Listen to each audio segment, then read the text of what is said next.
se retrouve pour le 4e bilan culturel des mois de novembre et de décembre, donc la fin d'année 2021. Cette fois-ci, regardez énormément de films parce que je suis revenue chez moi pour les vacances de Noël. Avec mes parents, on aime bien regarder des films le soir pour se retrouver en famille. Donc là, j'ai fait le stock des films, j'ai lu aussi pas mal et j'ai quelques autres découvertes à vous faire part. Alors on va commencer tout de suite par la catégorie des livres. En livre, j'ai tout d'abord lu, ou plutôt relu, Le Rouge et le Noir de Stendhal. C'est vraiment un de mes romans préférés. La complexité du personnage de Julien, son côté à la fois séducteur et à la fois repoussant, surtout le tragique de toute cette histoire, en font vraiment pour moi un roman essentiel, magnifique. Alors c'est l'histoire de Julien Sorel, un jeune fils de charpentier. C'est la figure de l'ambitieux, comme dans les romans de Balzac, qui cherche à monter les échelons supérieurs de la société, dans le contexte de la Restauration, contexte où il est plus facile de monter par la carrière ecclésiastique que par toute autre carrière. Outre l'ironie de Stendhal sur ses personnages, vraiment ce qui me plaît, c'est la complexité du personnage de Julien. J'ai également lu le début seulement, la première partie de Splendeur et misère des courtisanes de Balzac. Le titre vraiment de ce livre m'a attirée. Je m'attendais pas à ce que ce soit ce que c'est-à-dire en fait c'est une suite du Père Goriot et des Illusions perdues, puisqu'on retrouve les personnages du Père Goriot et les personnages des Illusions perdues, donc Eugène de Rastignac, Lucien de Rubempré, etc. J'ai trouvé que c'était mieux que le Père Goriot en tout cas, parce qu'on est touché par les personnages. Ils prennent de plus en plus d'épaisseur, d'ampleur, et les histoires sont des histoires d'amour mais bien trafiquées. Mieux écrit je trouve que le Père Goriot. Alors les Illusions perdues je les ai pas encore lues, j'ai juste été voir le film dont je vous avais déjà parlé.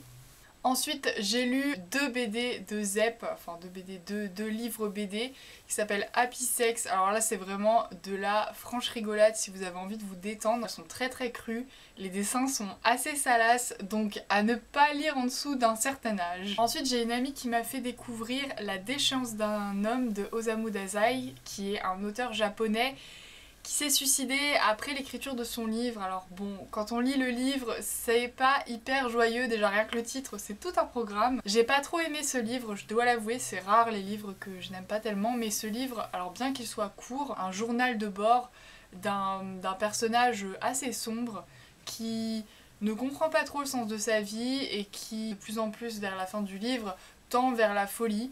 Alors moi j'ai pas trop été marquée par ce livre parce que j'ai tendance à croire que c'est de l'apitoiement sur son sort. Cependant, il y a quelques éléments qui étaient intéressants, mais c'est pas un livre dont je garderai un souvenir flamboyant, ça c'est certain, mais ça m'a fait découvrir une autre littérature. J'ai également lu Les Testaments de Margaret Atwood. Alors j'avais déjà lu La Servante écarlate, donc Les Testaments, c'est un livre annexe, enfin ça prend place toujours dans la dictature de Galahad. J'avais pas trop aimé La Servante écarlate, ni le livre ni la série. Et là pour le coup Les Testaments, j'ai trouvé que c'était beaucoup mieux. Ce qui est intéressant, c'est que dans ce livre il y a un regard croisé de 3 personnages différents qui vont être amenés à se rencontrer. 3 personnages différents ont différents statuts dans la dictature de Galahad et vont avoir un rôle, répercussions différentes à chaque fois, et c'est ce regard que j'ai bien aimé. C'est écrit à la première personne à chaque fois, donc on a vraiment les testaments de ces femmes, puisque ce sont des femmes. Donc j'ai trouvé nettement plus intéressante et nettement plus facile à lire. On va passer maintenant du côté des films et je vais commencer par les films que j'ai été voir au cinéma. Donc j'ai été 3 fois au cinéma. J'ai tout d'abord été voir House of Gucci à la fin novembre. Vraiment c'était un film que je voulais voir. Je suis tombée dessus par hasard sur un magazine cinéma à la fac. Et je me suis dit waouh, mais ils vont faire un film sur Gucci, ma marque de luxe préférée. Avec en plus de ça Lady Gaga dans le rôle principal, avec Adam Driver dans le rôle de son mari et plein d'autres acteurs géniaux, Al Pacino, Jared Leto, Jeremy Irons. Vraiment c'est un casting 3 étoiles avec un réalisateur 3 étoiles, Ridley Scott, qui avait fait Gladiator. Ce que j'ai adoré dans ce film, c'est vraiment l'esthétique. On est plongé dans les années 70-80. Les costumes sont juste magnifiques. Lady Gaga est très bien sapée. Les décors, l'ambiance, on replonge dans ces années-là, les années de jeunesse de mes parents. L'histoire des Gucci, alors même si c'est un petit peu trafiqué à certains endroits, c'est peu ou prou la vraie histoire de la fin de l'empire familial Gucci. C'est juste incroyable, enfin c'est une histoire mais à dormir debout. Je vous révèle pas les tenants, les aboutissants, je vous invite à aller voir le film. Moi j'avais pas entendu parler en fait de ce fait divers, et quand j'ai vu le film j'ai dit attends, c'est vrai là ce qu'ils sont en train de nous montrer? Mais c'est juste incroyable, ces gens sont fous. Ce qu'il y a d'extraordinaire aussi dans ce film, c'est le jeu d'acteur. Vraiment, là j'ai trouvé que Lady Gaga était une véritable actrice, elle mérite ce nom-là. Elle est exceptionnelle, en plus j'ai été le voir en version originale sous-titrée, donc elle a pris l'accent italien du rôle de Patrizia Reggiani, donc la femme de Maurizio Gucci, donc elle joue.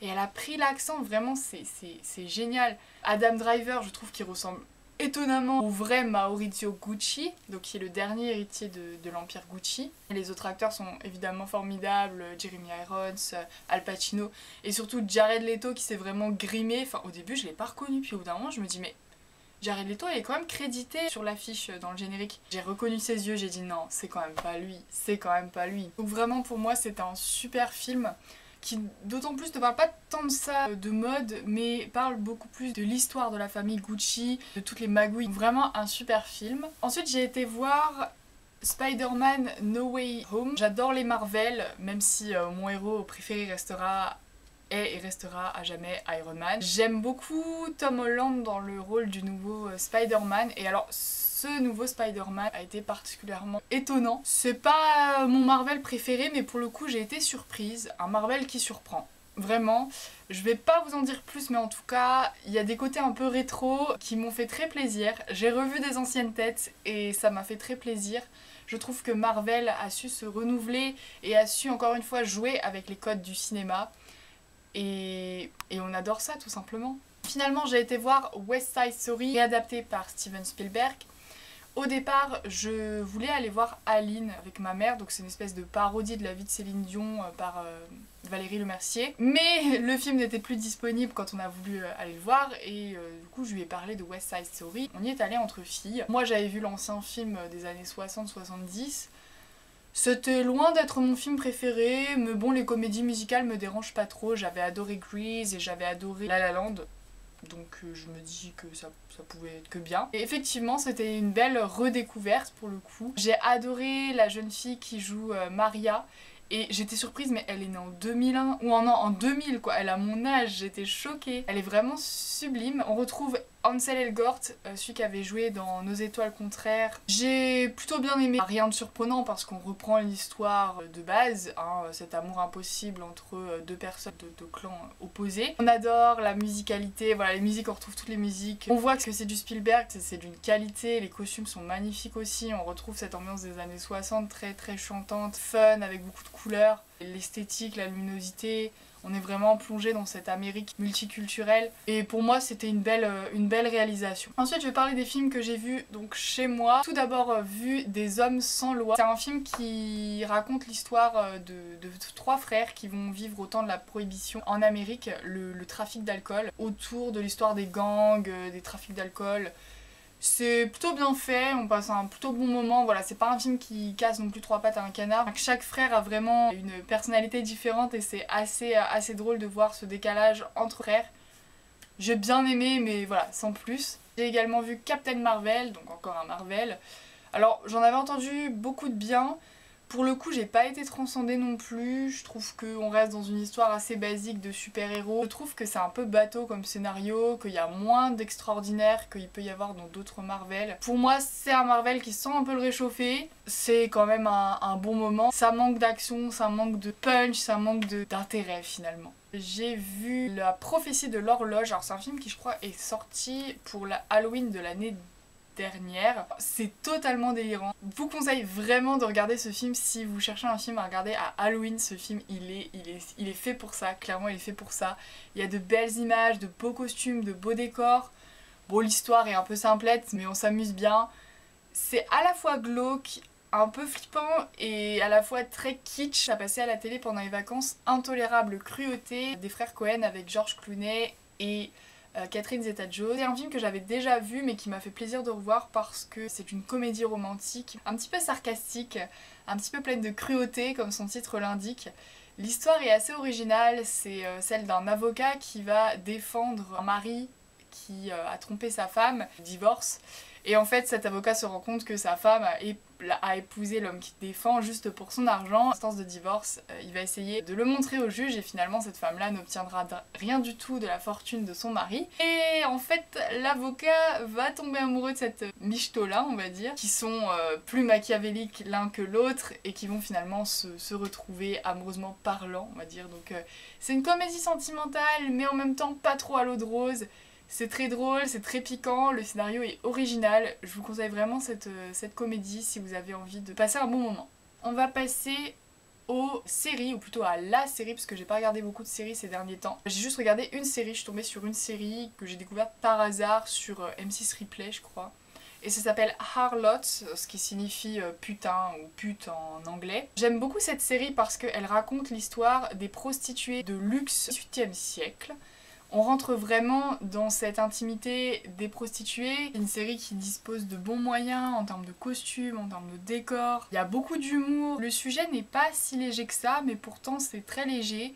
Je trouve que c'est bien abordé et ça nous rend les prostituées vraiment sympathiques. On est complices avec elles. Je vais finir avec tout ce qui est télévisuel, avec le débat dans Face à Baba, donc entre Zemmour, Éric Zemmour, candidat à la présidentielle 2022, et tout un tas de journalistes ou politiques. Je voulais revenir sur cette émission orchestrée par Cyril Hanouna. Donc je crois qu'il l'avait fait déjà avec Jean-Luc Mélenchon, mais j'ai pas regardé la vidéo. J'ai juste regardé donc celle avec Éric Zemmour qui dure quand même plus de 3 heures je crois. Et c'est un débat qui a attiré énormément de gens. Alors je vais pas revenir sur le contenu, sur les opinions politiques d'un tel et d'un tel. Je voulais juste revenir sur le concept que je trouve vraiment bien parce que on nous met un candidat à la présidentielle face à différents intervenants qui sont soit des journalistes politiques, membres du gouvernement, de l'actuel gouvernement, des activistes politiques, et tout ça pour se confronter à Éric Zemmour ou au candidat qui est face à eux. Donc soit ce sont des personnes qui sont contre le candidat, contre ses positions, des personnes qui sont plutôt neutres, soit ce sont des personnes qui défendent plutôt l'autre, mais ça c'est quand même plus rare. Et l'idée c'est de questionner, c'est d'interroger le programme du candidat. Alors mis à part que là pour le coup il y a eu énormément d'attaques ad hominem contre Éric Zemmour, et ça peut se comprendre parce que Éric Zemmour est un polémiste et qu'il a dit des choses très provocatrices par le passé et qu'il en dit encore.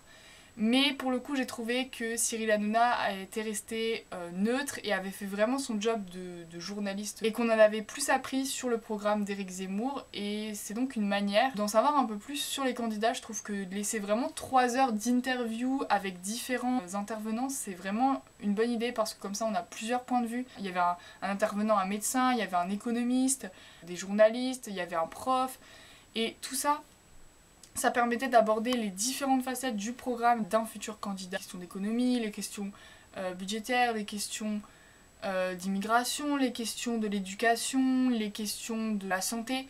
Donc je trouvais que le concept était bon et qui nous permettait de vraiment rentrer en profondeur dans le programme des candidats. Et enfin pour finir cette vidéo, on va passer à la catégorie nourriture. J'ai 2 produits à vous présenter. Le premier, c'est une découverte que j'ai faite ce Noël pendant les fêtes. Je voulais faire depuis longtemps, c'est le faux gras. Suite à la vidéo précédente que j'ai faite, vous le savez ou peut-être ou pas, mais je suis végétarienne. Le foie gras c'est pas trop végétarien et pourtant j'adorais ça. J'ai trouvé une alternative qui ressemble pas trop au niveau du goût au foie gras, mais qui a un autre goût vraiment que je trouve excellent, et c'est une super bonne découverte, c'est le faux gras. J'ai une amie qui m'en a fait à partir d'une vidéo de la petite Okara, donc c'est une chaîne YouTube focalisée sur des recettes véganes, et pour le coup j'ai adoré ce faux gras. Ça a un goût très particulier mais vraiment super bon sur une petite tranche de pain aux noix, c'est excellent, vraiment, je recommande ça. Alors ils en vendent dans le commerce aussi, c'est beaucoup moins cher aussi que du vrai foie gras. C'est pas le même goût évidemment, mais je trouve que ça fait une bonne alternative parce que ça fait découvrir de nouvelles saveurs. Pour terminer, je vais vous parler d'un produit que j'ai moi-même cuisiné, c'est la babka. Alors c'est une brioche d'origine russe, je crois, une brioche au chocolat et à la noisette, et qui a une forme très appétissante, en forme de torsade, qui est vraiment super bonne. Je l'ai faite à partir d'une recette que j'ai trouvée sur internet, et j'adore cette brioche parce qu'elle est aérienne. Je vous mettrai des photos de ce que j'ai fait. Et je trouve que pour les fêtes, une brioche ça peut être une bonne idée aussi. Moi je l'ai faite par exemple pour le nouvel an. Voilà pour ce bilan culturel, j'espère que vous en avez pris plein les yeux et plein les oreilles. Quant à moi je vous retrouve dans une prochaine vidéo, à très bientôt. Ciao ciao.